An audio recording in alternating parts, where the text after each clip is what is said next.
Hello दोस्तों, रश्मि बाइटे stories में आपका स्वागत है। कोमल निर्विकार भाव से बैठी शून्य में ताक रही थी। सामने रखी हुई चाय कप की ठंडी हो चुकी थी। कल तक जिस घर में हंसी मजाक ठहाकों की आवाजें गूंजती थी, रसोई खुशबू से तर रहती थी। कहीं बेटी की साड़ियां बिखरी होती तो कहीं सलवार कमीज। कभी कौन सी फिल्म देखने जाना है इस पर भारी डिस्कशन होता, तो कभी अगली छुट्टियों की प्लानिंग पर। आज पूरे घर में गहरी चुप्पी थी। कोमल के कानों में अचानक बेटी और नातिन की आवाज गूंजने लगती है, पर नजरें उठाकर देखती है तो साए साए करता उदास घर खाने को दौड़ रहा था। गहरा सन्नाटा पसरा हुआ था चारों ओर, ठीक कोमल के अंतर मन की तरह। कोमल ने गहरी सांस ली और उठ खड़ी हुई। बालकनी में टहलते हुए कोमल ने नीचे देखा। बगीचे में खेलते हुए बच्चों को देखकर फिर मिष्टी की याद आ गई। एक हुक सी उठी भीतर से जो उसकी आंखें भिगो गईं। बिल्कुल नेहा पर गई है मिष्टी। हाँ, नेहा भी तो इतनी ही थी जब उसकी गोद में आई थी। वक्त पंख लगाए कैसे उड़ जाता है पता ही नहीं चलता। कोमल बालकनी में रखी आराम कुर्सी पर आंखें मूंद कर बैठ गई। क्या दीदी, आपने चाय भी नहीं ली? तबीयत तो ठीक है ना आपकी? राधा ने कंधे पर हाथ रखते हुए अपनत्व से पूछा। हाँ, बिल्कुल ठीक हूँ, कोमल अचकचाकर बोली। दूसरी चाय बना दूँ दीदी? कोमल गहरी सोच में डूबी हुई थी। उसने कोई जवाब नहीं दिया। क्या बात है दीदी, लगता है आपको नेहा की याद आ रही है। राधा बरसों से कोमल के पास काम करती थी, भली भांति जानती थी कि उसके मन में क्या चल रहा है। अरे नहीं कोमल, कोमल ने जबरदस्ती मुस्कुराने की प्रयास किया। बेटी तो होती पराया धन है।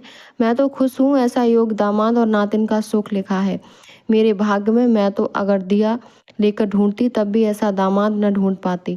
ये तो नेहा की किस्मत है कि उसे ऐसा होनहार, व्यवहार कुशल, नेक दिल जीवन साथी मिला। चल थोड़ी सी कॉफी बना दे राधा को। कॉफी का कहकर कोमल अपने बेडरूम में आ गई। तकिया लेकर लेटी तो बंद आंखों के सामने अतीत चलचित्र की भांति सजीव हो उठा। जब मैं भी बीए फाइनल में थी, तब एक दिन पापा ने आकर कहा, कल विनय के मम्मी पापा आ रहे हैं तुम्हें देखने, कोमल तुम घर पर ही रहना। अचानक शादी की बात सुनकर मुझे झटका सा लगा। मैं अभी आगे पढ़ना चाहती थी, कुछ बनने की तमन्ना मन में थी, पर जब पापा से कहा तो दो टूक जवाब सुना दिया। देखो कोमल, मैं तुम्हारे कुछ बनने के चक्कर में नहीं पड़ना चाहता। फिर तुम्हारे पीछे छोटी भी तो है। अपनी नौकरी रहते मैं तुम दोनों के हाथ पीले कर देना चाहता हूँ। भगवान ने बेटा तो दिया नहीं, समय रहते मैं अपनी जिम्मेदारियों से मुक्त होना चाहता हूँ। विनय अच्छे खाते पीते घर का लड़का है। वो तो तुम सुंदर हो इसीलिए बात बनी है, वरना उसके घर लड़की वालों की लाइन लगी है। पापा मुझे समझा रहे थे, मेरी आंखों के आगे अंधेरा छा गया। मेरे सपने चूर चूर हो गए। बहुत रोई उस दिन में। मुझे याद आई बचपन से कि वो दिन जब पापा मुझे राजकुमारी कहकर बुलाया करते थे। हम दो बहनें ही थीं, पर पापा ने कभी हमें बेटे से कमतर नहीं माना था। पर आज पापा अक्सर कहते हैं, देखना मेरी होनहार बेटियां मेरा नाम दुनिया में रोशन करेंगी। मैंने आईए ऑफिसर बनाऊंगा। लाल बत्ती की गाड़ी में बैठकर जब ये जाएंगी तो दुनिया देखती रह जाएगी। पर मम्मी के जाने के बाद पापा बिल्कुल बदल गए। हमेशा हंसते रहने वाले पापा का स्वभाव चिड़चिड़ा हो गया था। उन्हें अपनी जिम्मेदारियों से निवृत्त होने की भी बहुत जल्दी थी। उन्हें लगता, कहीं मेरी भी असमय मौत हो गई तो शायद ये भय उनके डिप्रेशन का कारण बन गया और लील गया हमारे तमाम सपनों को। मैंने और छोटी बहन ने बहुत कोशिश की, पर पापा को डिप्रेशन से बाहर नहीं निकाल पाए। अब तो घर में वही होता था जो पापा कह देते।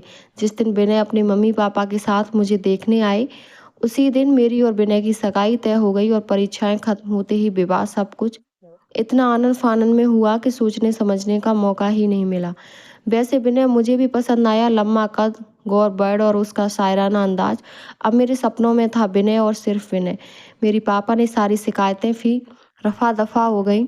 मुझे विनय से इश्क हो गया था। सच लड़कियां भी बड़ी अजीब होती हैं। उनकी जिंदगी में इश्क का मौसम आते ही वे सब कुछ ड्रॉप कर देती हैं। सारे सपने, ख्वाहिशें, तमन्नाएं कर देती हैं। प्रेम के हवाले, आई एम इन लव, इस वाक्य के सहारे वो सब कुछ छोड़कर इस शख्स के साथ उड़ जाते हैं। सपनों के रंगीन आसमान में, जिसे कल तक वो जानती तक नहीं थी, एक शख्स के मिलते ही नए सपने परवान चढ़ने लगते हैं। इंद्रधनुषी ख्वाहिशें नए सिरे से जिंदगी की फलसफा तय करने लगती हैं। पूरी दुनिया को उसी नज़र से देखने लगती हैं जिन आंखों में उसे खुद के लिए प्यार दिखाई देता है। शादी के बाद ठीक ऐसा ही हाल मेरा भी था। विनय को देखकर दिन शुरू होता तो विनय की बाहों में रात में वही पहनती जो विनय को पसंद था, वही करती जो विनय को पसंद आए। मेरी सोच विचार सब विनय पर कब्जा था। विनय के प्यार का जादू मेरे सर पर चढ़कर बोल रहा था। मेरी जिंदगी विनय से शुरू होकर उसके आगे पीछे लट्टू की तरह नाच रही थी। शादी के महीने भर बाद हम हनीमून मनाने गोवा चले गए। गुलाबी सुबह, सुहानी शाम, समंदर की लहरें, खुशनुमा माहौल, पींगे भरता इश्क, गीली रेत पर निशान छोड़ते कदम, बाहों में बाहें और आंखों में आंखें डाले एक दूसरे का साथ। लेकिन इन सब के बीच कुछ ऐसा था जो मुझे हलवे के बीच किरकिरी का एहसास करा रहा था। हनीमून के दौरान मैं समझ गई कि विनय को काफ़ी गुस्सा आता है। एक तरफ उसकी जिंदादिली मन मोह लेती तो दूसरी तरफ उसका गुस्सा मेरे सारे अरमानों पर पानी फेर देता। बात बात पर रोकना टोकना विनय की आदत थी। पर मैं तौला पर मैं मासा विनय का बर्ताव मेरे सामने बहुत से प्रश्न चिन्ह छोड़ रहे थे। पर किससे कहती, क्या कहती? 10 दिन गोवा में बिताकर हम कानपुर लौट आए। धीरे धीरे मेरी समझ में आ गया कि विनय जिद्दी, क्रोधी और गुस्सैल स्वभाव वाला मनमौजी इंसान था। उसके लिए वही सही था जो उसने कहा। किसी और की बात सुनना मानना उसे गवारा नहीं था। मैं सब कुछ जान गई, पर मैंने सोचा मैं अपने प्यार से विनय की बुराइयों को अच्छाई में बदल दूंगी। बस इसी प्रयास में मैं उलझती चली गई। मेरा समझाना विनय को हमेशा उपदेश ही लगता। वो झल्लाकर चीख पड़ता। संयुक्त परिवार में मुझे सबके सामने बार बार अपमानित होना पड़ता। मेरी टीस मेरी आंखों से पानी बनकर तरसती बरसती, पर इससे कहाँ कुछ बदलने वाला था। दीदी कॉफी, राधा ने लाइट जलाते हुए कहा। बाहर गहरा अंधेरा हो गया था, ठीक मेरे जीवन में छाई अंधेरे की तरह। पर रात को जो चंद्रमा आलोकित करता है, नेहा भी रोशनी बनकर आई थी मेरी जिंदगी में। कॉफी पीते हुए यादों के पन्ने फिर फड़फड़ाने लगे थे। मेरे सामने शादी के 2 साल बाद विनय का तबादला दिल्ली हो गया। मैंने राहत की सांस ली। कम से कम सबके सामने जलील तो नहीं होना पड़ेगा। विनय की आदतें यहाँ भी ज्यों की त्यों बनी हुई थी। हर बात पर चीज में मीन मैक निकालना, चिल्लाना, अपनी टांग छोटी सी छोटी, बड़ी से बड़ी बात पर ऊपर रखना उसके स्वभाव का हिस्सा थी। मैं लाख कोशिश करती पर विनय किसी परिवर्तन के लिए तैयार नहीं था। कभी कभी मेरा मन करता सब कुछ छोड़कर कहीं भाग जाऊं, कहीं दूर, बहुत दूर। पर कहाँ? ये ऐसा यच प्रश्न था जिसका जवाब नहीं था मेरे पास। परंपरा की बेड़ियों में जकड़ा मेरा मन डोली में आने वाली सिर्फ अर्थी पर ही वापस जाती है कि आगे कुछ सोच ही नहीं पाता। दिन महीने साल यूं ही गुजरते जा रहे थे। धक्का मुक्की करते हुए सांसें चल रही थी। मेरा मोम दिल पत्थर होता जा रहा था। मुझे सब कुछ सहने की आदत सी हो गई थी। फिर चाहे वो शब्दों के तीर हों या कुछ बोलने की एवज में मिलने वाला तमाचा। शादी को 4 साल बीत गए, पर मेरी गोद सूनी ही रह गई। विनय को एक और बहाना मिल गया मुझे अपमानित करने का। भगवान भी न जाने किन कर्मों का फल दे रहा था। डॉक्टर ने तो सब कुछ नॉर्मल ही कहा था, पर हारे हुए ज्वारी की तरह चुप रहना ही मेरी नीयत बन गई। कॉफी खत्म करते टहलते हुए याद आया वो दिन जब नेहा मेरी जिंदगी में आई। उस दिन सुबह आंख खुली तो लगा नीचे काफी शोर हो रहा है। मैंने बालकनी से देखा, पर माजरा समझ नहीं आया। तो फिर नीचे चली गई। पुलिस भी थी। पता चला किसी टैक्सी वाले की टैक्सी में कोई अपनी 1 साल की बेटी को छोड़ गया था। बच्ची उस भीड़ को देखकर लगातार रो रही थी। सब उस मासूम से तरह तरह के सवाल कर रहे थे, लेकिन वो उन सब अजनबियों को फटी फटी आंखों से देखती और फिर रोना शुरू कर देती।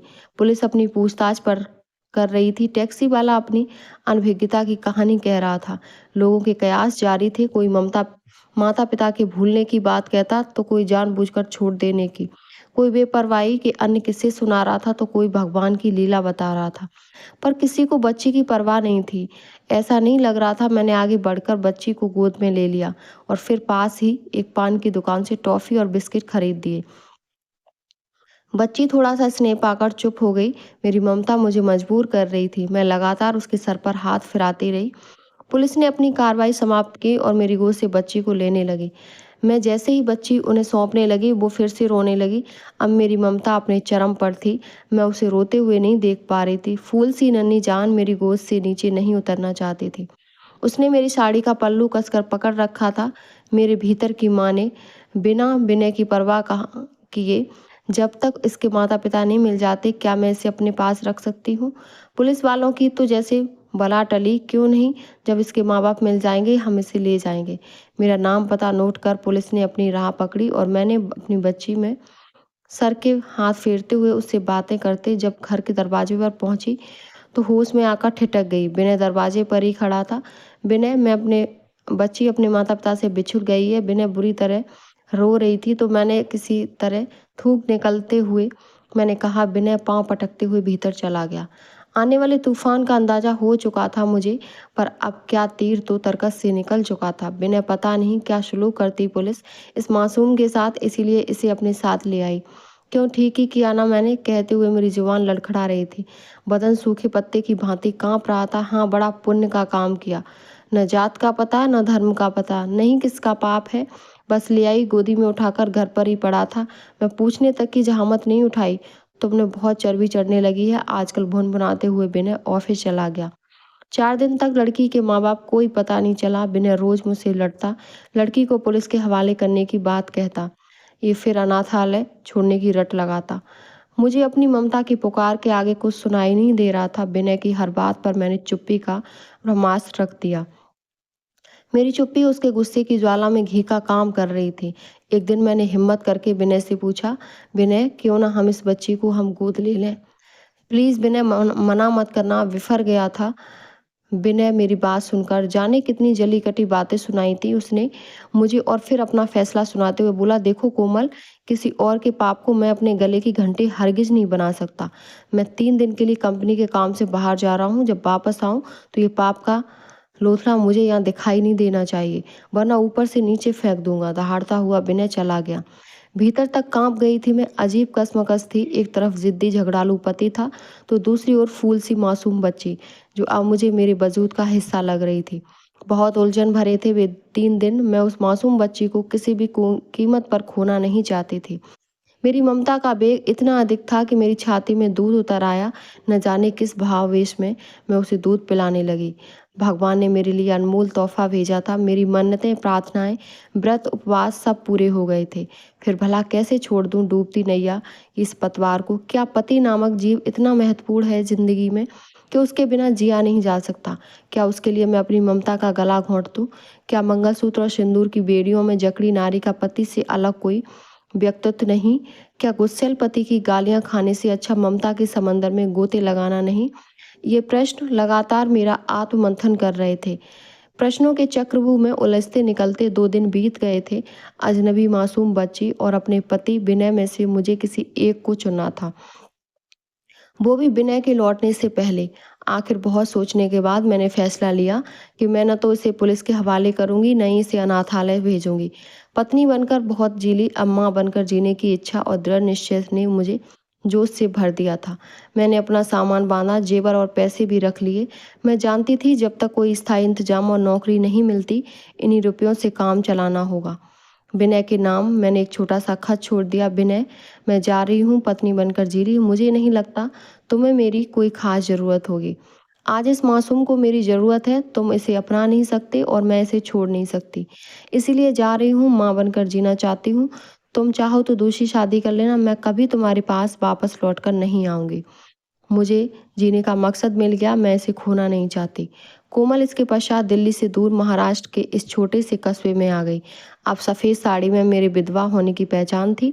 बेटी का नाम मैंने नेहा रखा था और उसके पिता की जगह अग्रवाल भर दिया। बस यही थी मेरी तब की पहचान, जो आज तक कायम है।